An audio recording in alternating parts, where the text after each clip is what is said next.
വിവാദ ഉത്തരവുകളുടെ ഒരു നിര തന്നെയാണ് ഇക്കഴിഞ്ഞ കുറെ നാളുകളായി അലഹബാദ് ഹൈക്കോടതി പുറപ്പെടുവിക്കുന്നത്.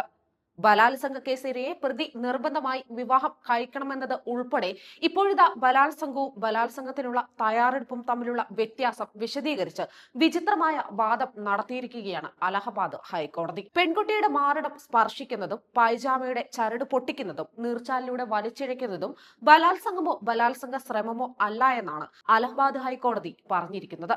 ജസ്റ്റിസ് റാം മനോഹർ നാരായണൻ മിശ്രയുടേതാണ് പരാമർശം.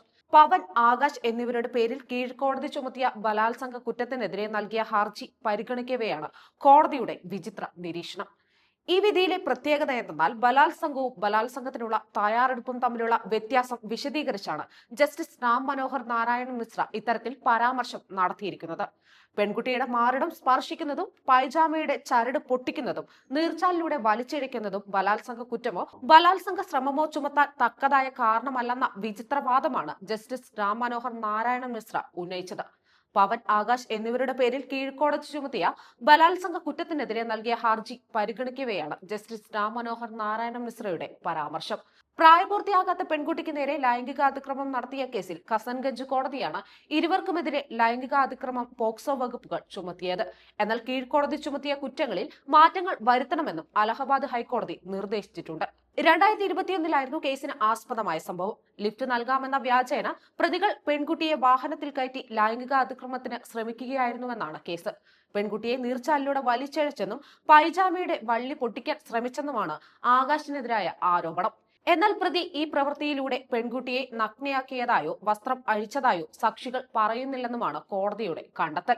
ഒപ്പം പ്രതികൾ പെനട്രേറ്റീവ് സെക്സ് നടത്തിയതായും തെളിവില്ലെന്നും അതിന് ശ്രമിച്ചതിനും തെളിവില്ലെന്നും ചൂണ്ടിക്കാട്ടിയാണ് ബലാത്സംഗവും ബലാത്സംഗ ശ്രമവും ചാർജുകൾ ഒഴിവാക്കാൻ ജസ്റ്റിസ് റാം മനോഹർ നാരായണൻ മിശ്ര വിധിയിൽ പറഞ്ഞത്. നേരത്തെ ബലാത്സംഗ കേസിലെ പ്രതി ഇരയെ 3 മാസത്തിനുള്ളിൽ വിവാഹം കഴിക്കണമെന്ന വിചിത്ര ജാമ്യ വ്യവസ്ഥയിൽ പ്രതിക്ക് അലഹബാദ് ഹൈക്കോടതി ജാമ്യം അനുവദിച്ച മറ്റൊരു ഉത്തരവും ഇറക്കിയിരുന്നു. കേസിൽ നിന്ന് മോചിതനായാൽ 3 മാസത്തിനുള്ളിൽ ഇരയെ വിവാഹം കഴിക്കണമെന്നായിരുന്നു വ്യവസ്ഥ. 2025 ഫെബ്രുവരി 20-നാണ് ജസ്റ്റിസ് കൃഷ്ണൻ പഹാൽ ഉത്തരവ് പുറപ്പെടുവിച്ചത്. കേസിലെ പ്രതി നരേഷ് മീണ ഇരയെ വിവാഹം കഴിച്ചോളാം എന്നറിയിച്ചതിന്റെ പശ്ചാത്തലത്തിലായിരുന്നു കോടതിയുടെ വിചിത്ര വിധി. ഉത്തർപ്രദേശ് പോലീസിൽ റിക്രൂട്ട് ചെയ്യാമെന്ന് വാഗ്ദാനം ചെയ്താണ് ഇയാൾ ഇരയായ പെൺകുട്ടിയെ ലൈംഗികമായി പീഡിപ്പിച്ചത്. പിന്നീട് ഇയാൾ പെൺകുട്ടിയുടെ അശ്ലീല വീഡിയോ സോഷ്യൽ മീഡിയയിൽ പ്രചരിപ്പിക്കുകയും ചെയ്തു. കേസിൽ അറസ്റ്റിലായ പ്രതിയെ കോടതി വെറുതെ വിടുകയായിരുന്നു. പെൺകുട്ടിയെ പ്രതി വിവാഹം കഴിക്കാമെന്ന് അറിയിച്ചതിനാലാണത്രേ കോടതിയുടെ വിചിത്രവിധി ഉണ്ടായത്. ഈ വിചിത്രവിധികളെല്ലാം വരുമ്പോൾ ചർച്ച ചെയ്യപ്പെടുന്നത് 2021 ബോംബെ ഹൈക്കോടതി പുറപ്പെടുവിച്ച് വിവാദമായി മാറിയ മറ്റൊരു ഉത്തരവാണ്. 2016 ഡിസംബറിൽ 39-കാരൻ 12 വയസ്സുള്ള ഒരു പെൺകുട്ടിയെ ലൈംഗിക ചൂഷണത്തിനിരയാക്കിയ കേസിന്റെ വിധി പറയവെയാണ് ബോംബെ ഹൈക്കോടതിയിലെ അഡീഷണൽ ജഡ്ജിയായ ജസ്റ്റിസ് പുഷ്പ ഗനേഡിവാല വിവാദ പ്രസ്താവന നടത്തിയത്. വസ്ത്രത്തിന് മുകളിലൂടെയാണ് പ്രതി പെൺകുട്ടിയുടെ ശരീരത്തിൽ സ്പർശിച്ചതെന്നും നേരിട്ടുള്ള സ്പർശനം നടക്കാത്തതിനാൽ പോക്സോ നിയമം അനുസരിച്ചുള്ള ലൈംഗിക അതിക്രമം നടന്നതായി കരുതാനാവില്ലെന്നുമായിരുന്നു ജഡ്ജിയുടെ പ്രസ്താവന. ചർമ്മത്തിൽ നേരിട്ട് സ്പർശിക്കാതെ ശരീരത്തിൽ മോശം രീതിയിൽ പിടിക്കുന്നത് പോക്സോ നിയമപ്രകാരം ലൈംഗിക പീഡനമാകില്ലെന്നായിരുന്നു അന്ന് ജസ്റ്റിസ് പുഷ്പ ഗനേഡിവാല പറഞ്ഞത്. പെൺകുട്ടിയുടെ കൈകളിൽ പിടിച്ചാലും പ്രതി പാൻസിന്റെ സിപ്പ് തുറന്നാലും പോക്സോ നിയമപ്രകാരം ലൈംഗിക അതിക്രമമായി കണക്കാക്കാൻ കഴിയില്ലെന്നതടക്കം ജസ്റ്റിസ് പുഷ്പ ഗനേഡിവാല പുറപ്പെടുവിച്ച പല വിധികളും വിവാദമായിരുന്നു. എന്നാൽ ജസ്റ്റിസ് പുഷ്പ ഗനേഡിവാല പുറപ്പെടുവിച്ച പോക്സോ കേസിലെ ഈ വിചിത്ര വിധി പിന്നീട് സുപ്രീം കോടതി റദ്ദാക്കിയിരുന്നു.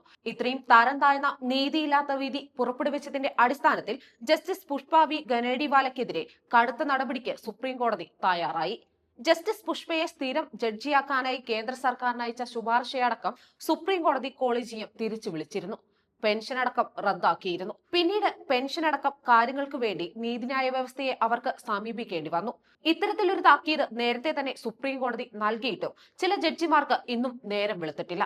2021 ഇത്തരത്തിലൊരു നടപടി രാജ്യത്തിന്റെ പരമോന്നത നീതിപീഠത്തിൽ നിന്നും ഉണ്ടായിട്ടും 2025 കേൾക്കുന്നവർക്ക് ഒറ്റവാക്കിൽ അനീതിയെന്നും ശുദ്ധ ഭോഷ്ക് എന്നും തോന്നുന്ന ഒരു വിധി അലഹബാദ് ഹൈക്കോടതിയിൽ നിന്നും ഉണ്ടായിരിക്കുകയാണ്. ജസ്റ്റിസ് റാം മനോഹർ നാരായണൻ മിശ്രയാണ് ഇത്തരത്തിൽ നികൃഷ്ടമായ ഒരു വിധി പുറപ്പെടുവിച്ചിരിക്കുന്നത്. നീതിന്യായ പീഠത്തിൽ ഇരുന്നുകൊണ്ട് ഇത്തരത്തിൽ വിധി പ്രസ്താവിക്കുന്ന ജഡ്ജിമാർക്ക് താക്കീത് നൽകിക്കൊണ്ട് ഇക്കുറിയും സുപ്രീം കോടതിയുടെ ഭാഗത്തു നിന്ന് ഉണ്ടാകുമോ എന്നാണ് ഏവരും ഉറ്റുനോക്കുന്നത്.